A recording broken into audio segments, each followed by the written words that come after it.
আসসালামু আলাইকুম সুপ্রিয় শিক্ষার্থীবৃন্দ, ন্যাশনাল কলেজে অনলাইন ভিত্তিক ক্লাসে আজকে অষ্টম শ্রেণীর সাধারণ গণিত আলোচনায় তোমাদের স্বাগতম।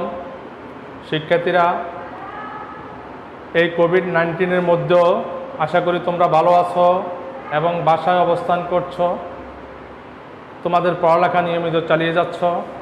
ন্যাশনাল কলেজে অনলাইন ভিত্তিক ক্লাসের আজকের ক্লাসে আমি তোমাদের অষ্টম শ্রেণীর সাধারণ গণিতের দ্বিতীয় অধ্যায় মুনাফায়ের 2.2 অনুশীলনীর উপর আলোচনা করব। বিগত ক্লাসে আমরা এই আলোচনা করেছিলাম। তোমাদের বিগত ক্লাসে আমি 7 নম্বর অঙ্ক করিয়েছিলাম। আশা করি তোমরা বই খাতা নিয়ে উপস্থিত আছো। অঙ্ক শুরু করার আগে আমি এই অধ্যায়ের সূত্রগুলো তোমাদের জন্য আবার লিখে দিচ্ছি। আমরা এখানে দুইটা সূত্র ইউজ করব। একটা হলো সরল মুনাফা,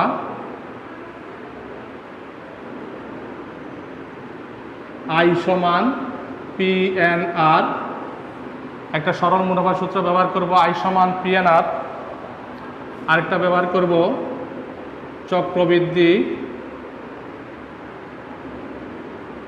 চক্রবৃদ্ধি মূলধন, C সমান P into 1 plus R whole to the power n।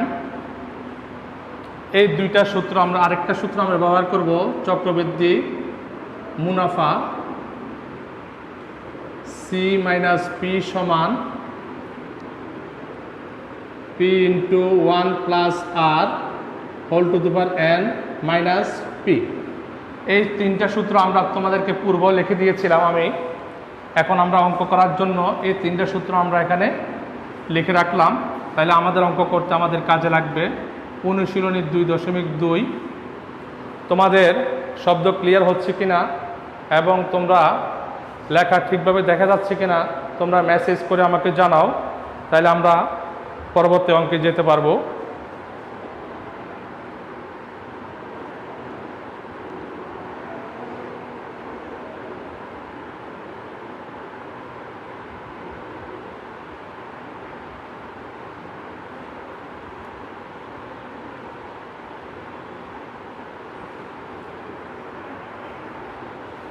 আমরা আজকে শুরুতে তোমাদের বইয়ের 8 নম্বর অঙ্ক করব।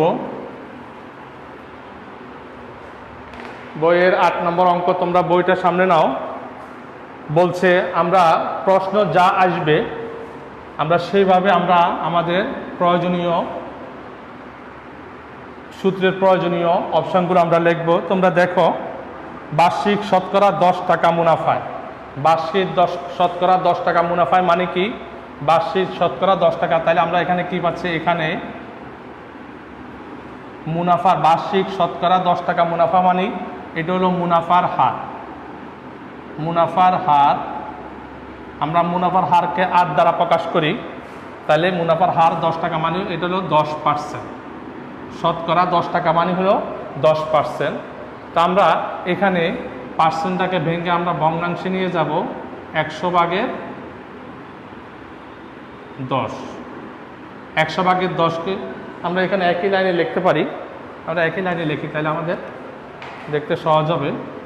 সমান সমান 100/10 সমান 0.1।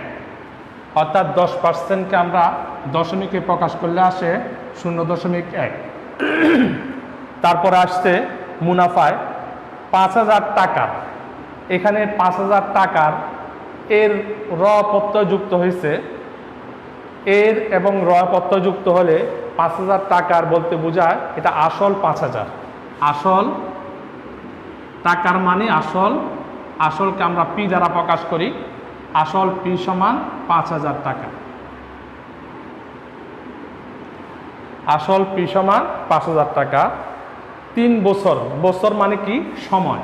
বছর থেকে আমরা সময় হিসাবে বুঝি বছরের সময়। সময়কে আমরা n দ্বারা প্রকাশ করি। n সমান 3 বছর। তাইলে আমরা প্রশ্নে 3টা জিনিস পেলাম। একটা হলো মুনাফার হার আর। মুনাফার হার আরকে পেয়েছি আমরা 0.1। আসল পি সমান আমরা পেলাম 5000,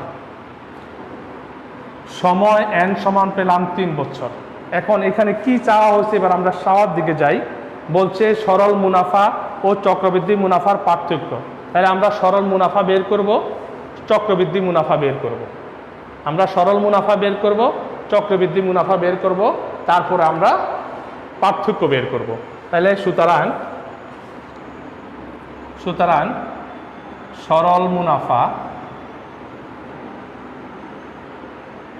সরল মুনাফাকে আমরা আই দ্বারা প্রকাশ করি। আই সমান পি এন আর। এখন আমরা পি এর মান বসাবো, এন এর মান বসাবো, আর এর মান বসাবো। পি এর মান আমাদের এখানে 5000 গুণ এন এর মান আমাদের 3 বছর গুণ আর এর মান আমাদের 0.1। তাহলে তোমরা যদি ক্যালকুলেটর ব্যবহার করে এটা গুণ করো তাহলে তোমরা পাবে 1500। তাহলে সুতরাং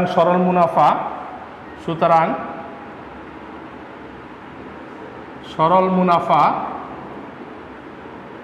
আই সমান 1500 টাকা। সরল মুনাফা আই সমান 1500 টাকা। এবার আমরা যাব চক্রবৃদ্ধি মুনাফায়।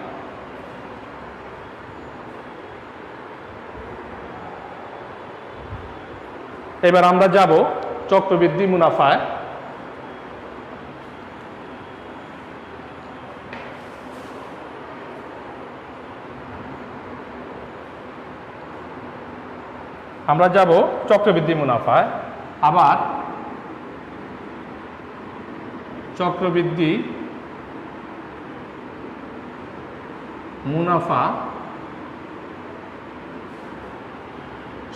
মুনাফা সি মাইনাস পি সমান, এই যে আমরা সূত্রটা যেটা লিখছিলাম 1 প্লাস আর হোল এন মাইনাস পি। এখন আমরা পি এর মান বসাবো, আর এর মান বসাবো, এন এর মান বসাবো। পি এর মান হলো আমাদের এখানে 5000 ইন্টু 1 প্লাস আর এর মান হলো আমাদের 0.1, এন এর মান আমাদের এখানে 3 বছর, এখানে পাওয়ার এন 3 মাইনাস 5000। এখন আমাদের এখানে শুধু ক্যালকুলেশন করা বাকি। ক্যালকুলেশন তো তোমরা ডাইরেক্ট ক্যালকুলেটর তোমরা বসায় এটার মান বের করতে পারো, তবু আমি ভেঙে করে দেখাচ্ছি। 5000 এটা থাকলো, এখানে 1 আর 0.1 যোগ করলে হবে 1.1, উপরে পাওয়ার 3 মাইনাস 5000।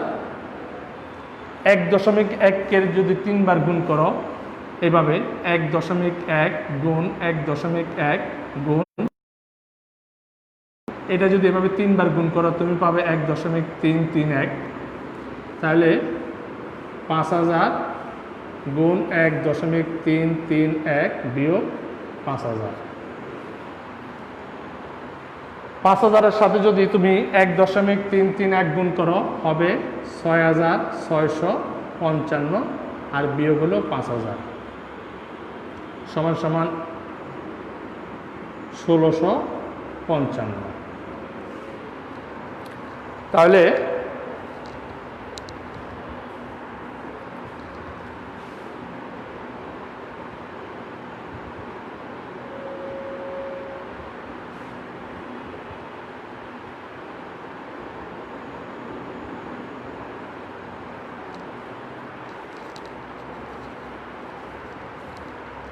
তাহলে আমাদের চক্রবৃদ্ধি মুনাফা পেলাম 1655। এখন আমাদের প্রশ্নে চাওয়া হয়েছে সরল মুনাফা এবং চক্রবৃদ্ধি মুনাফার পার্থক্য। তাহলে আমরা পার্থক্য বের করব।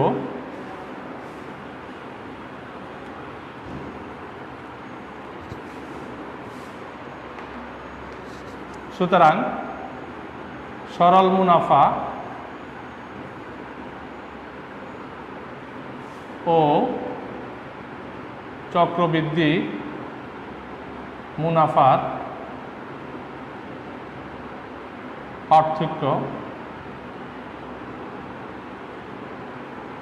পার্থক্য সমান, চক্রবৃদ্ধি মুনাফা পেলাম 1655 আর বিয়োগ সরল মুনাফা পেলাম 1500 টাকা সমান সমান 155 টাকা। উত্তর 155 টাকা। তাহলে আমরা সরল, আমাদের যে প্রশ্নে চাওয়া হয়েছে সরল মুনাফা এবং চক্রবৃদ্ধি মুনাফা 155 টাকা।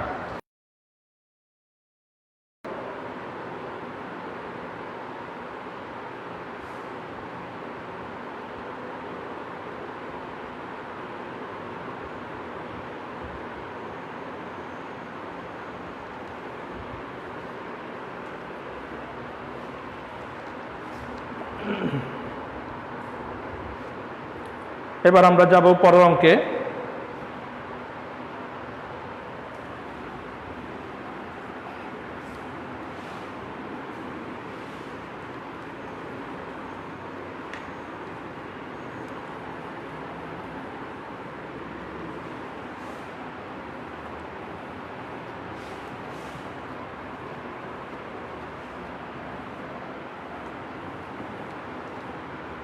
আমরা পরের অঙ্কে যাব, 9 নম্বর অঙ্ক। 9 নম্বর অঙ্কটা তোমাদের সৃজনশীল প্রশ্নের জন্য মোস্ট ইম্পর্টেন্ট অঙ্ক। এই সৃজনশীল প্রশ্ন হয় সব সময়, এই জন্য 9 নম্বর অঙ্কটা একটু তোমরা ভালোভাবে খেয়াল করবে। এখানে 9 নম্বর অঙ্ক যে নিয়ম ব্যবহৃত হয়েছে সেটা হলো চক্রবৃদ্ধি মূলধন। ঠিক একই নিয়মে, ঠিক একই পদ্ধতিতে সরল মুনাফার ক্ষেত্র 2.1-এ তোমাদের একটা অঙ্ক আছে এই নিয়মে। এই দুইটা অঙ্ক থেকে যে কোনো একটা অঙ্ক প্রায় প্রত্যেক বছরই সৃজনশীল প্রশ্ন হয়ে থাকে, এই জন্য এই অঙ্কটা একটু ভালোভাবে খেয়াল করবে। 9 নম্বর অঙ্ক।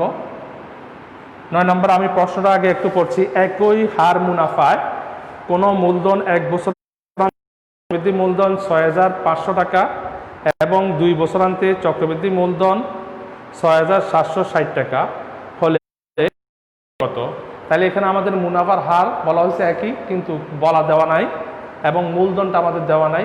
আমাদের দুইটাই আমাদের কি করতে হবে, যেহেতু দেওয়া নাই এই জন্য আমরা দুইটা মান আমরা কি করতে হবে, ধরতে হবে। মনে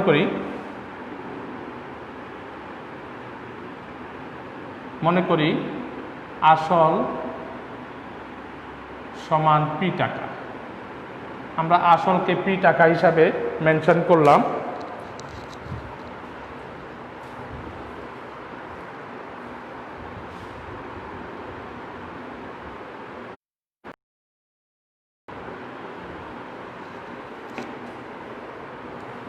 আসলকে আমরা পি টাকা হিসাবে মেনশন করলাম। তারপরে আছে মুনাফার হার। মুনাফার হার সমান R%।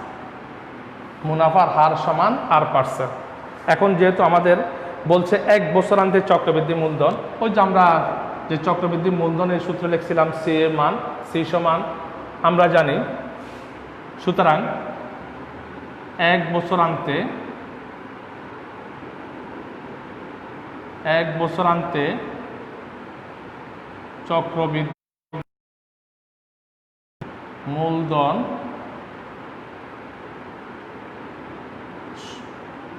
এক বছরান্তে চক্রবৃদ্ধি মূলধন C1 সমান, আমরা 1 বছরান্তে চক্রবৃদ্ধি মূলধনকে C1 দ্বারা প্রকাশ করছি। মূলধন সমান P × 1 + R whole to the power n। n এর মান কত? 1 সমান P × 1 প্লাস, এটা আমরা এখানে লিখবো নিচে রেখে,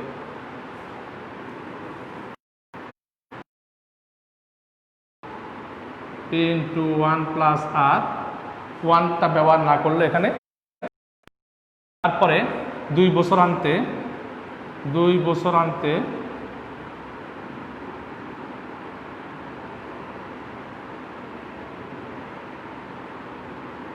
চক্রবৃদ্ধি মূলধন C2 সমান, আগের সূত্র P × 1 + R। n এর পরিবর্তে যেহেতু এই জন্য n এর পরিবর্তে হবে 2। ঠিক আছে, এটা হলো 1 বছরান্তে চক্রবৃদ্ধি মূলধন, এটা হলো 2 বছরান্তে চক্রবৃদ্ধি মূলধন। কিন্তু আমাদের প্রশ্নে 1 বছরান্তে চক্রবৃদ্ধি মূলধন 500 টাকা, তাই জন্য প্রশ্ন মতে 1 বছরান্তে চক্রবৃদ্ধি মূলধন হলো P × 1 + R সমান প্রশ্নে দেওয়া আছে 6500। এটা 1 নম্বর সমীকরণ। আবার 2 বছরান্তে চক্রবৃদ্ধি মূলধন হলো পি ইন্টু 1 প্লাস আর হোল স্কোয়ার সমান প্রশ্নে চক্রবৃদ্ধি মূলধন দেওয়া আছে 6,760। এটা হলো 2 নম্বর সমীকরণ। শিক্ষার্থীরা তোমরা এখানে একটি জিনিস স্মরণ করার ব্যাপার আছে, সেটা হলো এই পর্যন্ত তোমাদের পরীক্ষায় যখন প্রশ্ন হয় দেখা যায় এই পর্যন্ত তোমার কতে উত্তর করতে বলা হয়। এখানে চাওয়া হয় যে উদ্দীপকের আলোকে দুটি সমীকরণ গঠন করো। তা আমরা এই যে 1 নম্বর সমীকরণ এবং 2 নম্বর সমীকরণ পেলাম, এটা হলো উদ্দীপকের আলোকে দুটি সমীকরণ। আমরা অঙ্কের ক্ষেত্রে তো এটা বিভেদ করব না, কিন্তু তোমরা সৃজনশীল প্রশ্ন যখন উত্তর করতে যাবা তখন এটা আমরা বিভেদ করব যে উদ্দীপকের আলোকে সমীকরণ গঠন করো। এটা আমাদের প্রশ্নে চাওয়া হয়। বুঝতে পারছো? আশা করি তোমরা বুঝতেছ যে উদ্দীপকের আলোকে যখন চাওয়া হয় তখন আমাদেরকে এভাবে লিখতে হয়।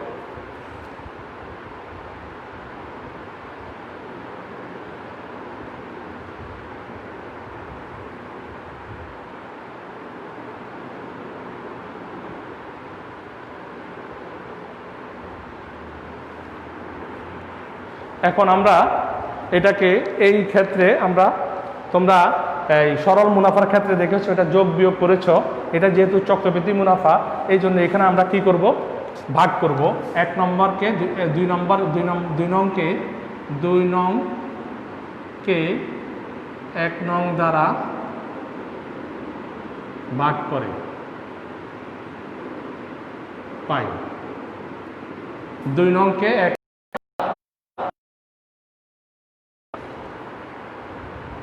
তাহলে 2 নংকে যদি আমরা 1 নং দ্বারা যদি ভাগ করি তাহলে কি পাই, 2 নংয়ের বাম পক্ষ উপরে থাকবে পি ইন্টু 1 প্লাস আর হোল স্কোয়ার।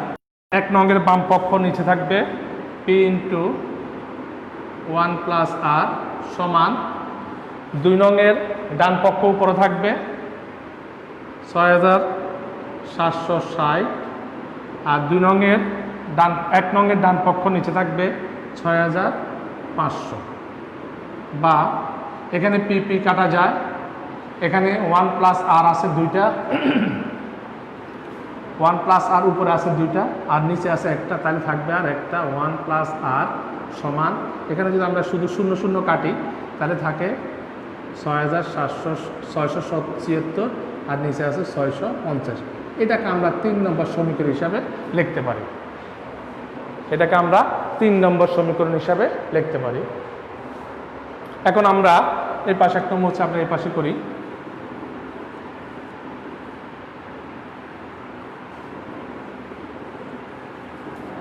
এখন যদি আমরা 1 নং সমীকরণে যদি মানটা বসাই, 1 নং সমীকরণে 1 প্লাস আর এর 1 প্লাস আর এর মান বসিয়ে পাই, 1 নং সমীকরণে 1 প্লাস আর এর মান বসিয়ে পাই, তাহলে 1 নং সমীকরণ আমাদের এটা, এখানে 1 প্লাস আর এর পরিবর্তে আমরা বসবো এই যে 1 প্লাস আর 676, তাহলে এখানে পি ইন্টু পি 1 প্লাস আর এর পরিবর্তে 1 প্লাস আর এর মান বসবে, উপর হবে 676 নিচে হবে 650 সমান সমান এখানে 6,500। ঠিক আছে,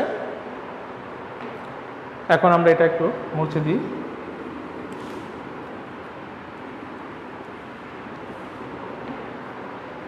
বা আমাদের উদ্দেশ্য হলো কি, পি এর মান বের করা, যেহেতু আসল চাইছে আমাদের এই জন্য আমরা পি এর মান বের করা, এই জন্য পিটা আমরা বাম পক্ষে রাখবো আর সব ডান পক্ষে নিয়ে যাব। 6,500 উপরে, এখানে 650 নিল নিচে, ডান পক্ষ গেলে এতে 650 যাবে উপরে আর 676 উপরে এখানে যাবে নিচে। বা পি সমান, তোমরা যদি এটা ক্যালকুলেটর ব্যবহার করো 6,500 গুণ 650 আর নিচে ভাগ 676, তাহলে হবে 6,250। সুতরাং পিটা কে ছিল, পিটা ছিল আমাদের শুরুতে পিটা ছিল আসল, সুতরাং আসল সমান ৬,২৫০ টাকা। উত্তর ৬,২৫০ টাকা। এই আমাদের 2 নম্বর, আমাদের 9 নাম্বার হয়ে গেল।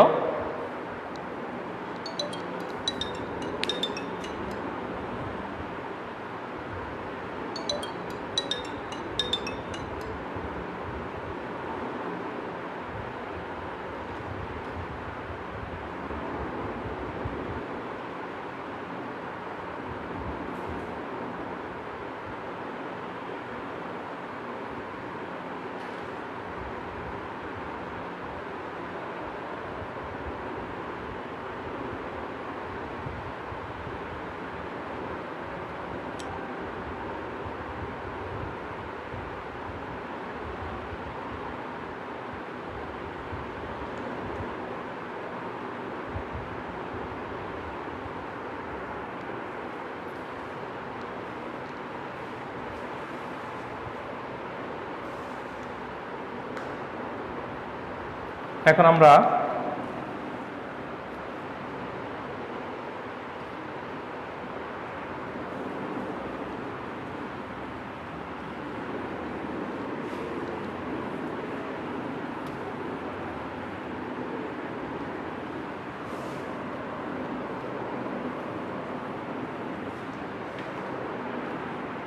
দশ নম্বর অঙ্কটা তোমাদের 8 নম্বরের মতো, সেই জন্য আমি 10 নম্বরটা করলাম না। আমরা 11 নম্বর অঙ্কে যাব।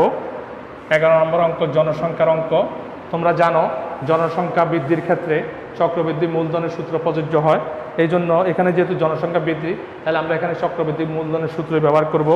হ্যাঁ, এখানে যে জনসংখ্যা দেওয়া আছে, জনসংখ্যাকে আমরা আসল হিসেবে ব্যবহার করবো, জনসংখ্যাকে মূলধন হিসেবে ব্যবহার করব আমরা। শহরে বৃদ্ধির হার প্রতি হাজারে দেওয়া আছে, তা আমরা এটাকে প্রতি শতে নিব, যেহেতু আমরা মুনাফার হারকে আর দ্বারা প্রকাশ করি, পার্সেন্ট হিসেবে প্রকাশ করি।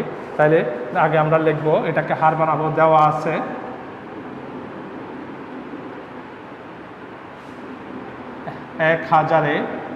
1000 জনে বৃদ্ধি পায়, 1000 জনে বৃদ্ধি পায় 25 জন। 1000 জনে বৃদ্ধি পায় 25 জন। এখানে ইংলিশ বাংলায় লিখবো আমরা। সুতরাং 1 জনে বৃদ্ধি পায়, নিচে 1000, উপরে 25 জন। সুতরাং 100 জনে বৃদ্ধি পায়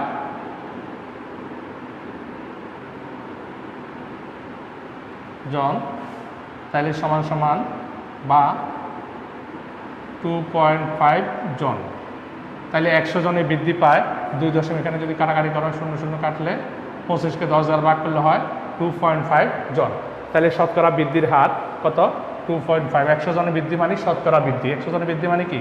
শতকরা বৃদ্ধি। তাহলে শতকরা বৃদ্ধি কত? 2.5 জন। এখানে এখন মোট জনসংখ্যা মোট জনসংখ্যা আমরা আসল হিসাবে ব্যবহার করব। মোট জনসংখ্যা P সমান 64 লক্ষ জন। তারপরে সময় কত বছর বের করতে বলা হয়েছে? 2 বছর পরে। এই জন্য সময় n সমান 2 বছর। তারপরে এই বৃদ্ধির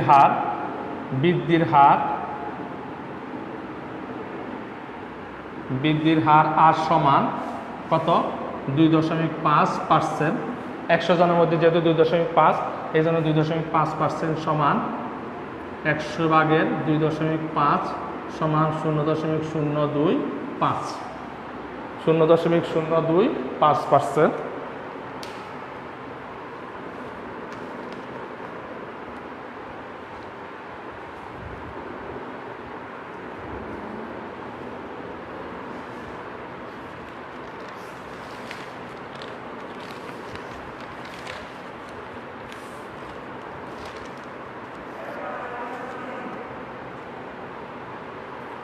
তাহলে আমরা জনসংখ্যা P এর মান পেলাম, N এর মান পেলাম, R এর মান পেলাম। এখন আমরা 2 বছর পরে জনসংখ্যা বৃদ্ধি কত হবে? আমরা একটু আগে বলছিলাম যে জনসংখ্যা বৃদ্ধির ক্ষেত্রে আমরা জানি লিখবো, আমরা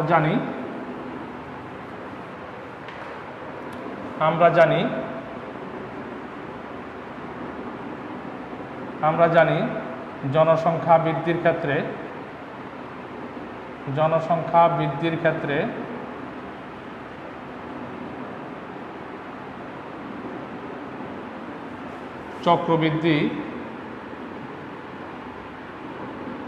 চক্রবৃদ্ধি মূলধনের সূত্র প্রযোজ্য। অর্থাৎ জনসংখ্যা বৃদ্ধি হিসাব করার সময় আমরা সবসময় চক্রবৃদ্ধি মূলধনের সূত্রটা ব্যবহার করব। সুতরাং 2 বছর পর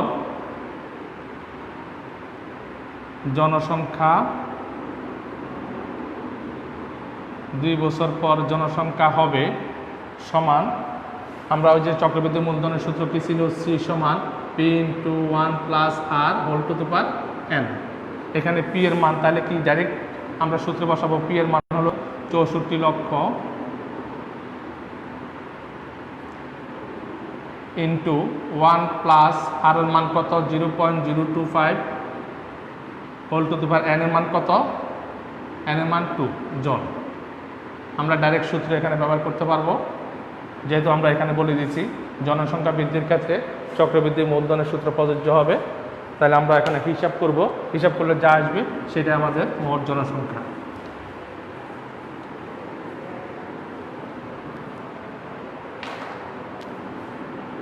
সমান 6464 লক্ষ ইন্টু এটা যোগ করলে 1.025 হোল স্কয়ার জন সমান 64 লক্ষ গুণ এটাকে স্কয়ার করলে হয় 1.050625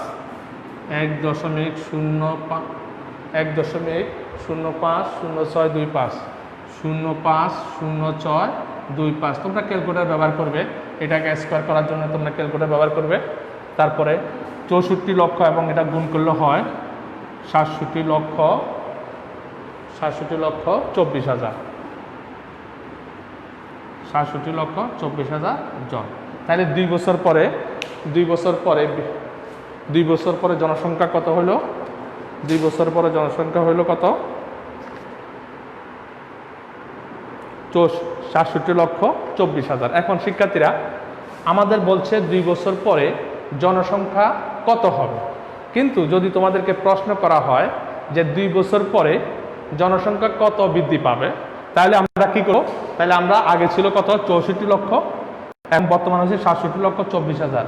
তাহলে আমরা সুতরাং জনসংখ্যা লিখব কি? সুতরাং জনসংখ্যা বৃদ্ধি পাবে 67,24,000 বিয়োগ 64,000। বুঝতে পারছো? তাহলে সেক্ষেত্রে উত্তর হবে 3,24,000 বৃদ্ধি পাবে। তোমাদের সৃজনশীল প্রশ্নে এরকম একটু ভেরিয়েশন করা হয়, অর্থাৎ বইতে প্রশ্নে যেভাবে আছে তার থেকে একটু ভেরিয়েশন করে প্রশ্নগুলো করা হয়। আশা করি তোমরা বুঝতে পারছো। তাহলে আমরা আজকে তোমাদের 8 নাম্বার, 9 নাম্বার এবং 11 নাম্বার করবা। আগামী ক্লাসে ইনশাল্লাহ আমরা এখানে একটা গুরুত্বপূর্ণ অঙ্ক আছে এবং গুরুত্বপূর্ণ সৃজনশীল আছে 12 এবং 13। এই দুইটা অঙ্ক আমরা আগামী ক্লাসে করব। আশা করি তোমরা বাসায় প্র্যাকটিস করবে, প্র্যাকটিস করে রেগুলার প্র্যাকটিসের মাধ্যমে গণিত জোরপূর্বক হবে না, দীর্ঘ সময় প্র্যাকটিসের মাধ্যমে তোমরা গণিতটাকে আয়ত্ত করতে পারবে। এবং আমি যা অঙ্ক করছি সেগুলো প্রত্যেকটা অঙ্ক ইম্পর্টেন্ট, তাগুলো অবশ্যই করবে, বাসায় প্র্যাকটিস করবে। আশা করি ভালো থাকবে। আল্লাহ হাফেজ। ক্লাস আজকের মতো ইতি। আসসালামু আলাইকুম ওয়া রাহমাতুল্লাহ।